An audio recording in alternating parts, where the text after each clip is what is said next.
మొన్న అసెంబ్లీలో వాళ్ళ శాసనసభ్యుడే వేముల వీరేశం గారు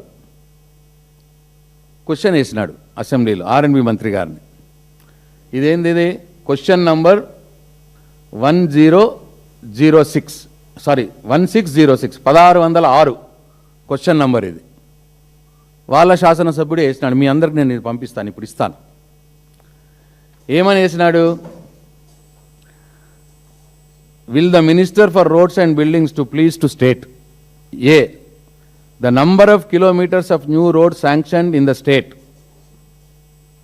అంటే ఈ రాష్ట్రంలో కొత్తగా మీరు ఎన్ని రోడ్లు శాంక్షన్ చేసిండ్రు దాని వివరాలని అడిగిండు. అడిగితే ఆయన మినిస్టర్ గారు చెప్పిన answer, a total number of 257 of works covering a length of 746 kilometers of new roads were sanctioned under plan, and a total number of 147 works having a length of 324 kilometers of new roads under non-plan were sanctioned from 7th December 2023 to till date. December 23వ సంవత్సరం నుంచి ఈ రోజు దానికా, అంటే మొన్న అసెంబ్లీలో అడిగిన question, మొన్న దానికా ఇప్పటిదాకా మొత్తం శాంక్షన్ చేసింది ఎంత అంటే వాళ్ళు మొత్తం 524 వర్కులు, ప్లాను నాన్ ప్లాన్ కలిపి మొత్తం 2070 కిలోమీటర్లు. ప్లాను నాన్ ప్లాన్ కొత్త వర్కులు రిన్వల్స్ అన్నీ కలిపి వాళ్ళు శాంక్షన్ చేసింది.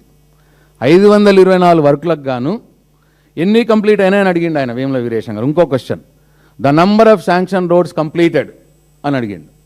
దాంట్లో ఈయన మళ్ళా క్వశ్చన్లో చెప్పిండు 10 number of sanctioned works having a length of 68 kilometers were completed. 10 numbers ఎంతలో? 257లో 10 వర్కులు. And in addition 165 kilometers length is completed in ongoing works under plan. And 39 number of sanctioned works having length of 44 kilometers were completed, and in addition to 20 kilometers length is completed in ongoing works under non-plan. అంటే మొత్తం 524 పనులలో plan non plan కలిపి మొత్తం 49 వర్కులు complete అయినాయి అంటున్నాడు. 524 వర్క్స్లలో 49 వర్కులు complete అయినాయని ఆయన్నే ఇచ్చిన సమాధానం అసెంబ్లీలో. అంటే ఇది 9%, ఆయన కంప్లీట్ చేసిన వర్కులు 9% వస్తున్నది లెక్కేస్తే. మొత్తం 2.5 సంవత్సరాల కాలంలో, ఒక సంవత్సరం కాదు, మొత్తం 2.5 సంవత్సరాల కాలంలో వాళ్ళు శాంక్షన్ చేసిన పనులకు కంప్లీట్ చేసింది 9%.